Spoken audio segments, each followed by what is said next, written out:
An unhappy gang here in Cincinnati over yesterday's call at home plate. The honor of throwing out the first ball to Warren Giles. 50 years in baseball, 18 years as president of the National League until he retired. The job taken by Chuck Feeney, and he's throwing the ball out to Johnny Bench, the Red catcher. Mr. Giles used to be a general manager right here of the Cincinnati Red Lake team. So he's Cincinnati and National League all the way.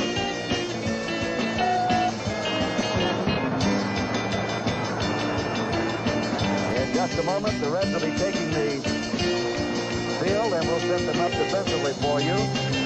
The temperature right now, 61 degrees. Ken Burkhardt, as he walks down the right field line, is getting it from some of the stands down that way. There are the Reds on the field. 61 degrees, no breeze right now, a 20% chance of rain. And to set up the Reds defensively for you, and to call the play-by-play on the first half of this game, the outstanding voice of the Cincinnati Reds baseball team, Mr. Jim McIntyre. Thank you very much, Kurt. Here are the Reds defensively. At first base, Lee May. At second base, Tommy Helm. Shortstop, here's Woody Woodward. At third base, Tony Perez. In left field today, Al McRae, a rookie. Bobby Tolan in center field. Pete Rose, the captain in right. Behind the plate, Johnny Bench. And on the mound, right-hander Jim McGlothlin, who won 14 and lost 10 with a 358 earned run average. Among his victories were 3 shutouts. He led the Red staff in that department. And he is most effective with the low fastball.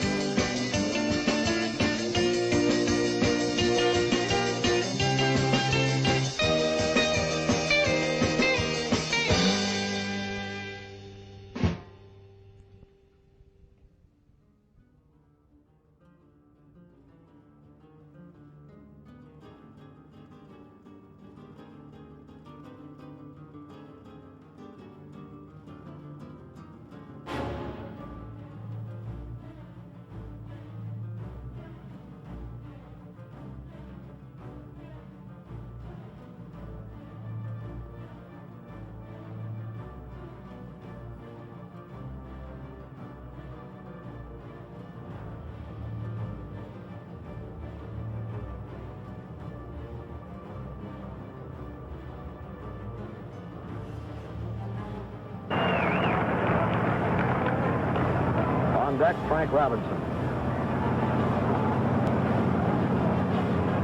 3-2 to the Orioles first baseman.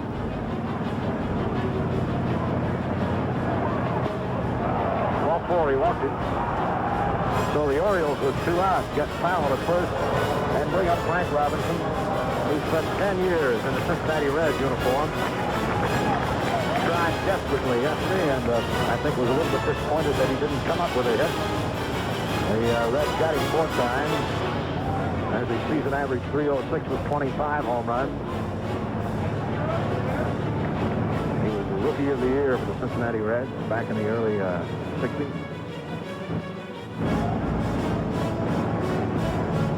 Curve down and away. 1 ball, no strikes. And of course, coming over from the American League, has a 5-5 lifetime record against the Orioles. That's Brooks Robinson, yesterday's hero, on deck. 2 balls, no strikes. Now, Robinson's done something no other player's ever done. Most valuable player in both the National League and the American League. And the 2 uniforms on the field are the uniforms he wore. That's right. He just about did it all in 1966. 2-0. Foul back.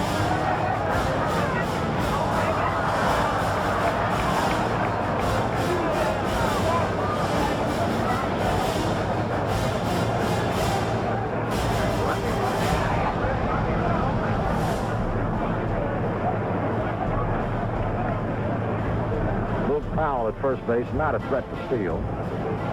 Robinson. Deep down the right field line, but foul. 2 balls, 2 strikes, 2 outs. Jim, it's interesting to note, maybe it's the artificial turf, but Tommy Helms, when Boot Powell was up, played out in shallow right field. And look at Woody Woodward, the shortstop, is back deep. That's Helms, but look over to Woodward at short. And look how deep he is for Frank Robinson. Well, on this artificial turf, that ball gets to you quickly. You can afford to play a little deeper. 2 balls, 2 strikes, 2 out. No score, first inning. 3 calls, and the Orioles are out.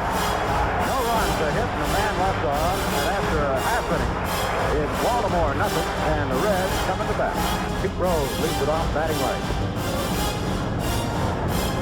Rose, switch hitter, this year batted .319 hitting right-handed and .307 hitting left-handed. One of the most consistent switch hitters in baseball. That looked like a true ball. 1 ball, 1 strike.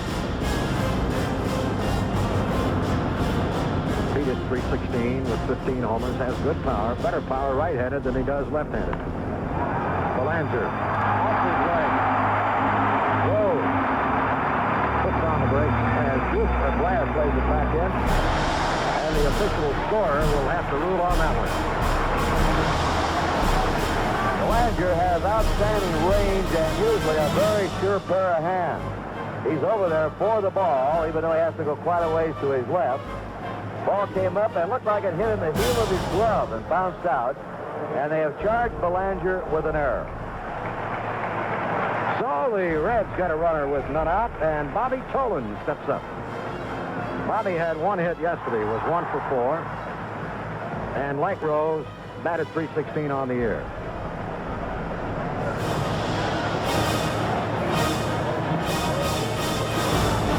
Ball went outside. Tolan is a very fine punter, the best on the Reds club. Except just dragging the ball or laying it down. And he also hits left-handers extremely well. 2 balls, no strikes.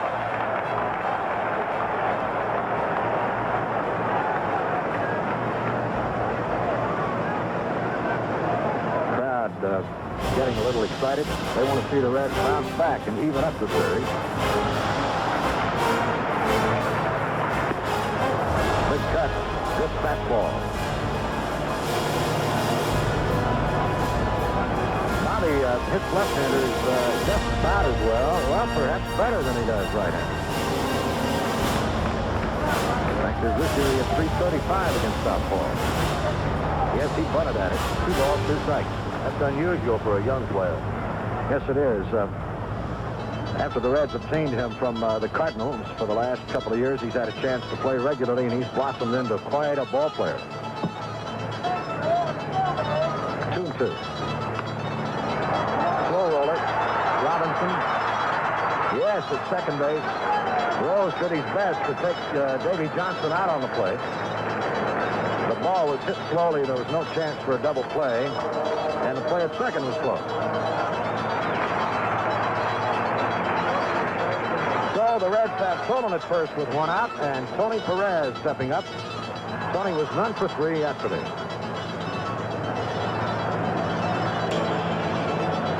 Great power. They play him deep left. Up the middle. Tolan will stop at second. And the Reds have their first hit of the game.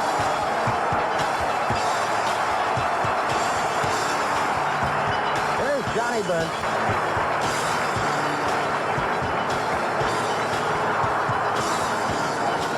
He was quite a cover boy this year.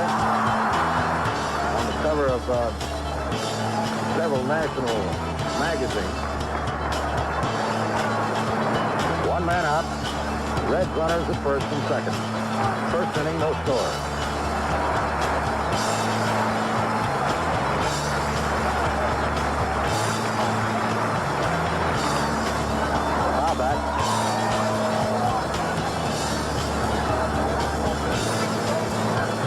Johnny Bench with 45 home runs, 148 runs batted in, topped the major leagues in both those departments and hit .293.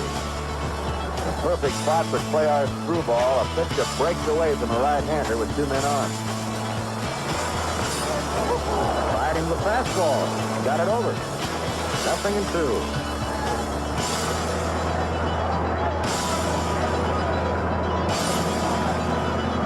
Nolan is the runner at second. Perez at first. To right field, Robinson.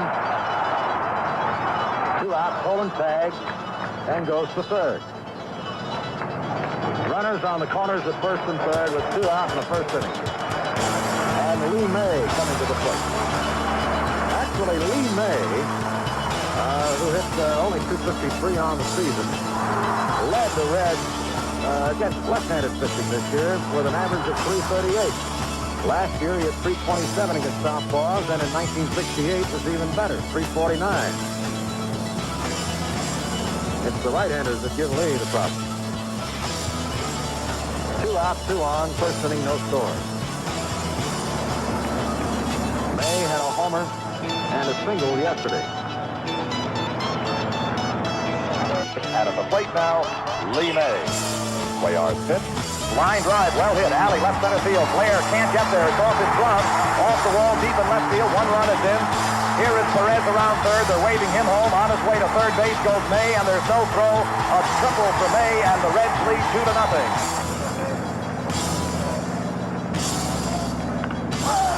In the gap. Flash, can't get it. 1 run score. Perez to third. He's staying way down. Buford with a relay, and going into third is Lee May with a triple.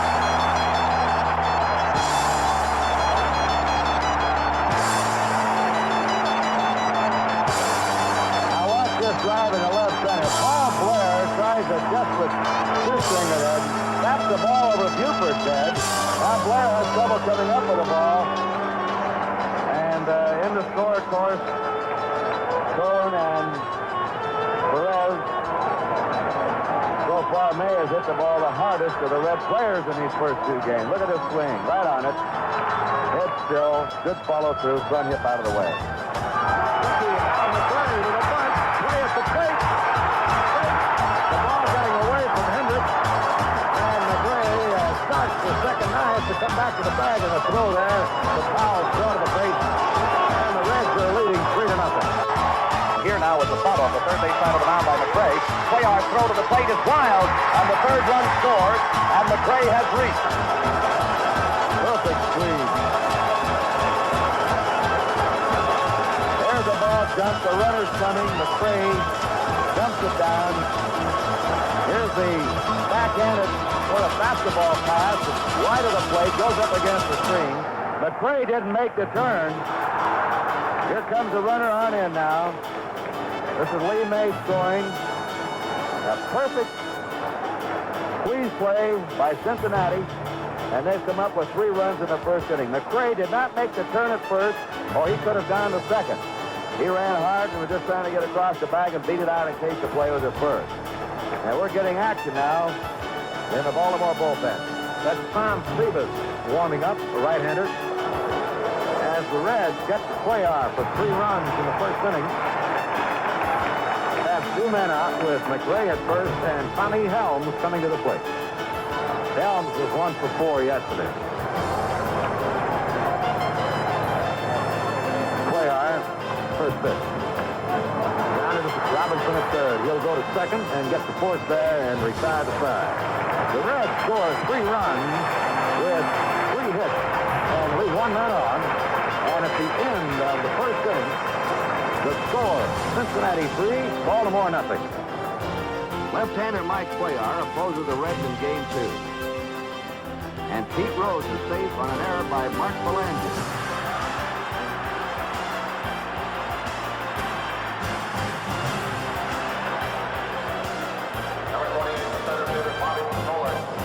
Nolan bounces one slowly to the human vacuum. And Robinson's catch beats the takeout slide of Pete Rose at second.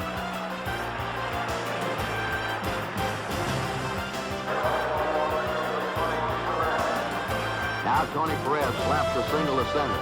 and it would be amazingly his only hit of the series. And the Reds once again mass their muscle for a first-inning charge. Lee May comes up with 2 outs. The slugger that Jim Palmer calls the quickest bat this side of the Mississippi. And he promptly doubles to left center.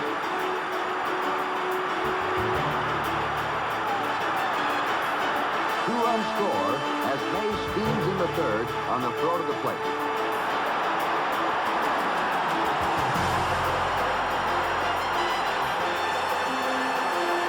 Cincinnati fans remember last year, hopefully.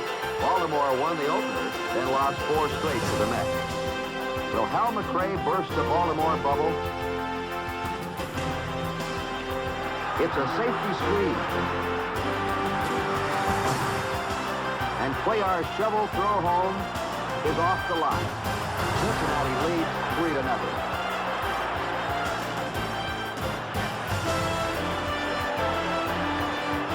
Now the Cincinnati third, and Bobby Tolan. Get out of here! Get out of this! And the Reds are up by 4. Pitch. Fly ball really ripped. Deep right field. It's going to go. Home run, Bobby Tolan.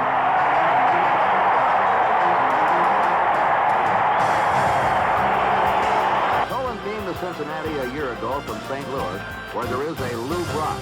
And Bobby's speed, his power, is reminiscent of Brock's World Series style. When Cuellar walks bench, the game's biggest winner over the last 2 years takes a walk himself. The heat is still on with Lee May up. But again, fate stepped in. Fate in the person of Brooks Robinson, who once again robbed the Reds. The pitch to May. Ground ball sharply hit. Brooks Robinson knocks it down to third. Throws to second. That's 1. Now to first. Double play. The long way round. Brooks Robinson to Johnson to Boog Powell. And Phoebus on 1 pitch stops the Reds in the 3rd inning.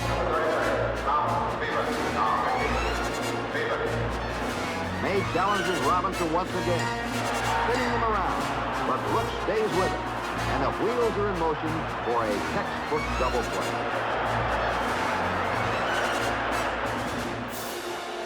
Again, the Orioles wait 3 innings before unloading.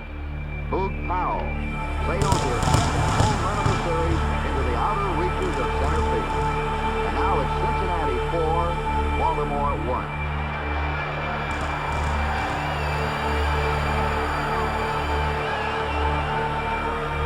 The 5th is Baltimore's big inning. Chico Simone leads off first after a pinch single.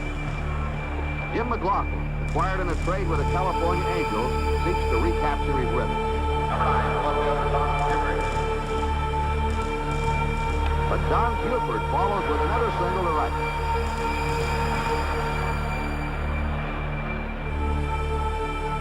Paul Blair bounces a hit past Perez. Simone scores on the play, and manager Sparky Anderson has to come to the mound. Go ahead. He just didn't have good stuff, did it? Every ball in it. Low. Hit the ball low. That's what he did, though. I thought it was going on first pitch. Then no ball hit.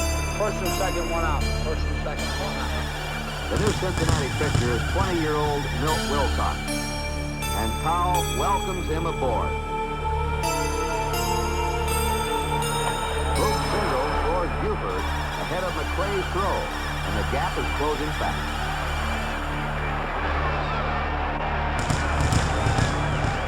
After Frank Robinson flies deep, it's Brooks again. And he pushes his hit to right, tying it up. Wilcox faces Hendricks. Powell on second is off with a pitch, and Hendricks hits it off the end of the bat. Powell scores on the double. So does Brooks Robinson. It's a big 5-run inning. The Orioles now ahead 6-4. In the Cincinnati 6th, Johnny Bench gets in one more lick for the Big Red Machine. A home run of veteran Mo Grabowski, and Baltimore leads by 1.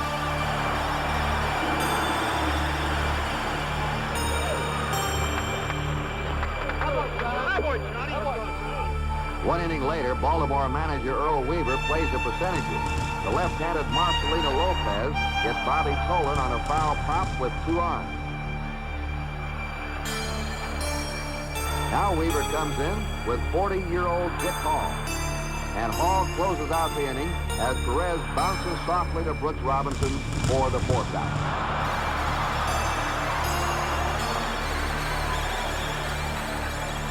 Pete Rose kneeling on deck, hoping to get a chance to bat.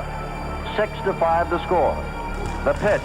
Ball is hit to center field. Paul Blair going way back toward the warning track. Turns, looks up and has it as he hits the wall.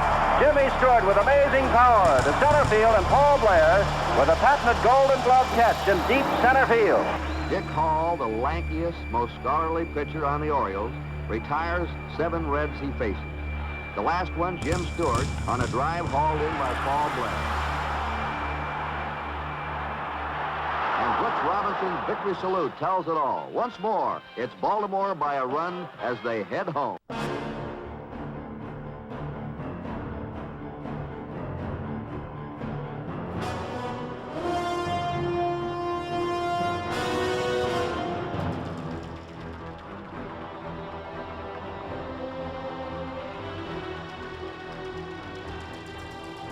For the Reds and their fans, those 2 losses at home were hard losses to take. Because now, the action shifted to enemy territory where the Birds are mighty tough to beat.